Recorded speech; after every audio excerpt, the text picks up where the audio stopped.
From the headquarters of the American Radio Relay League in Newington, Connecticut, this is ARRL Audio News for Friday, April 21st, 2017. This program is produced by the ARRL, the National Association for Amateur Radio, and features news highlights compiled from the ARRL letter, found on the web at arrl.org. I'm Sean Kutzko, KX9X. And I'm your co-host, Carla Pereira. In this week's report, ARRL's Hamvention Forum topics will encompass makers, youth, and ham-sci. The FCC proposes a huge fine on a New York police radio jammer. And Canada may be the best place for hams to experience the big solar eclipse in 2017, according to VE7 DXW. These stories and others, plus Bruce Page, KK5DO, with this week's satellite update, all coming up now. Hi, I'm ARRL member Jim Reisert, AD1C of Brighton, Colorado, and you're listening to ARRL Audio News. When Hamvention opens on May 19th for the first time in Xenia, Ohio, the focus of ARRL activities will be the ARRL Expo in Building 2 of the Greene County Fairgrounds and Expo Center. ARRL will sponsor a slate of forums on all 3 days of Hamvention. Here's a sample of ARRL forums at Hamvention this year. ARRL has reached out to the maker movement, and ham radio makers and hackers will kick off the league's forum schedule on Friday at 10:30 a.m. in Room 4. The panelists at this hour-long session will share experiences about how ham radio is finding kinship with the new generation of creators, makers, hackers, and innovators. Panelists will include ARRL author Glenn Popeil, KW5GP, and ARRL Education and Technology Program Instructor Tommy Gober, N5DUX. Also on the panel is Kara Koos, Innovation and Makerspace Manager at the Xenia Community Library, who will talk about the new makerspace opened at the library earlier this year. Also new at Hamvention 2017 will be the ham-sci, the Ham Radio Science Citizen Investigation Forum, Saturday at 9:15 a.m. in Room 4.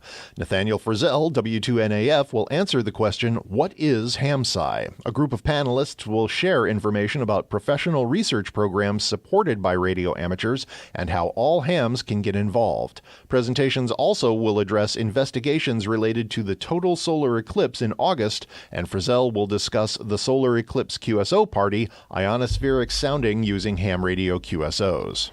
And the ARRL National Parks on the Air recap on Sunday at 10:30 a.m. in Room 2 will review the highly successful National Parks on the Air activity that commemorated the centennial of the U.S. National Park Service last year, inspiring more than 1 million contacts during park activations. ARRL Radio Sport Manager Norm Fusaro, W3IZ, and Media and Public Relations Manager Sean Kutzko, KX9X, will moderate. A complete schedule of Hamvention forums is available on the Hamvention website.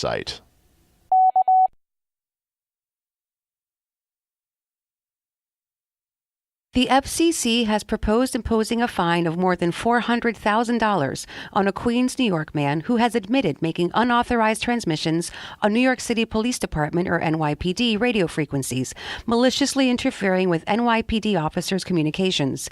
Jay Peralta, 20, is alleged to have transmitted false bomb threats, false claims of criminal activities involving firearms, false distress calls from purported NYPD officers, and threats against individual NYPD officers. The unauthorized transmissions began a year ago, according to the FCC. Through his actions, as he described them to the NYPD, Mr. Peralta has demonstrated not only a deliberate disregard of the Commission's authority and rules, but of the safety of NYPD officers and the public that they are called to serve and protect, the FCC said in a Notice of Apparent Liability, or NAL, issued on April 14th. Commission action in this context is therefore essential to safeguard authorized operations on spectrum licensed for public safety uses, and accordingly, a substantial penalty appears warranted. The FCC said the NAL addresses 9 unauthorized and interfering transmissions that Peralta has admitted to the NYPD that he made on its radio system. FCC Chairman Ajit Pai said that with the NAL, the FCC is making it abundantly clear that it will not tolerate unauthorized and illegal use of the radio spectrum. The entire commission now must sign off on such proposed fines, and Pai said he was grateful to his fellow FCC members for agreeing to act swiftly and strongly in the matter. An April 11th article in Emergency Management Magazine, Emergency Communications Driving Increase in Amateur Radio Operators, links the growth in amateur radio numbers to interest in emergency communications. There has been a tremendous amount of interest in emergency preparedness since 9/11 and Katrina, and this is true for the amateur radio community as well, ARRL Emergency Preparedness Manager Mike Corey, KI1U, told the publication. Emergency communications is a gateway into amateur radio, and many join our ranks through an interest in being better prepared themselves and as a way to serve their community. The article cites numbers from ARRL VEC manager Maria Soma, AB1FM, who notes that 2016 was the third year in a row that the total number of new licenses exceeded 30,000. The ARRL also cites ARRL Colorado section manager Jack Siacha, WM0G, who agreed with the premise that the uptick in new licenses is due to amateur radio's emergency capabilities. Interest really peaks after a large-scale event where ham radio has been utilized, Siacha said. Online, via podcast, and on repeaters around the world, you're listening to ARRL Audio News.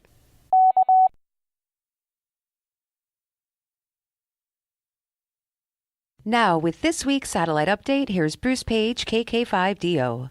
If you're going to Dayton this year, the AMSAT Tapper Joint Banquet will be Friday, May 19th. The speaker will be Carl Laufer, offering a non-technical talk on how the RTL SDR and other low-cost software-defined radios, or SDRs, are changing the landscape of radio use. Carl is an electronics, software, and radio enthusiast from New Zealand. After completing his PhD in machine learning, he decided to pursue a new interest in the software-defined radio world. Tickets for the banquet are only available at the AMSAT.org online store. No tickets will be sold at the Tapper or AMSAT booths at Dayton. Thanks to AMSAT for this Dayton update. On the hunt for new grid squares, David, XE3DX, has been traveling to several grids in Mexico that are highly desired.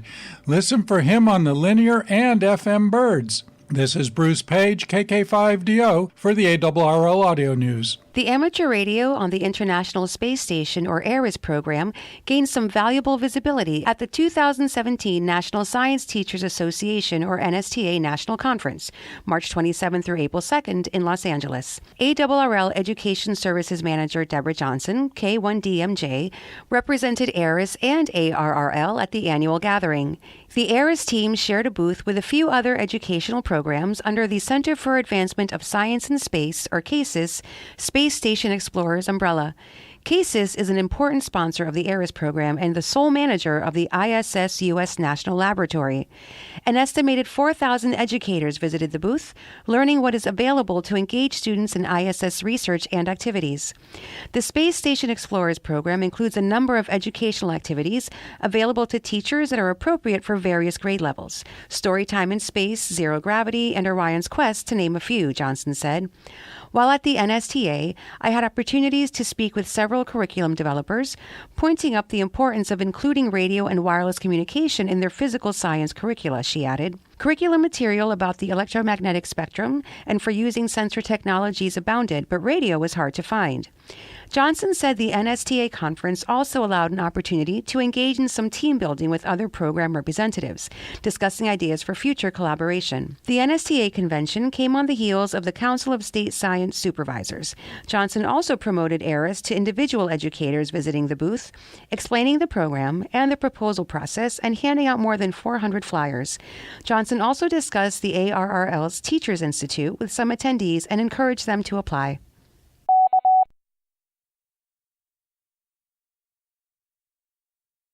The Central States VHF Society is soliciting papers, presentations, and posters or tabletop displays for its 51st annual conference set for July 27th through the 30th at the Sheridan Albuquerque Airport Hotel in Albuquerque, New Mexico. The conference is seeking papers, presentations, and posters on all weak signal VHF and above amateur radio topics. Such topics as FM, repeaters, and packet radio are generally considered outside of the scope of papers, presentations, and posters being sought, but there are exceptions. Contact Ed James, KA8JMW, with any questions. You do not need to attend the conference or present your paper to have it published in the proceedings.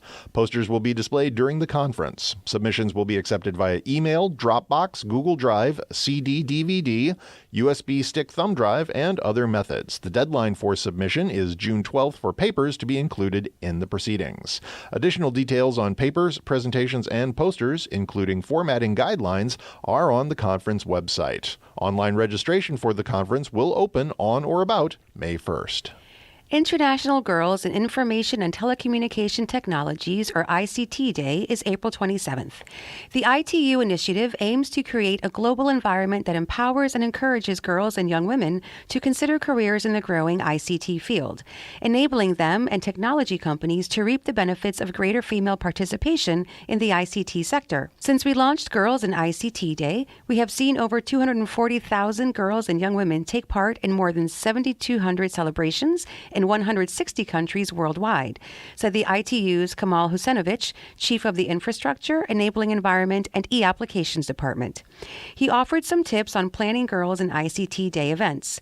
These include hands-on workshops, competitions, inviting role models, and hosting a career fair. In IARU Region 2, we consider that amateur radio is an excellent way for girls to get to know and appreciate ICTs, IARU Region 2 Public Information Officer Joaquin Solana, XE1R, said. International Girls in ICT Day is celebrated on the fourth Tuesday in April every year. Hi, I'm ARRL member Mark Griggs, KV8YMN of Columbus, Ohio, and you're listening to the ARRL Audio News.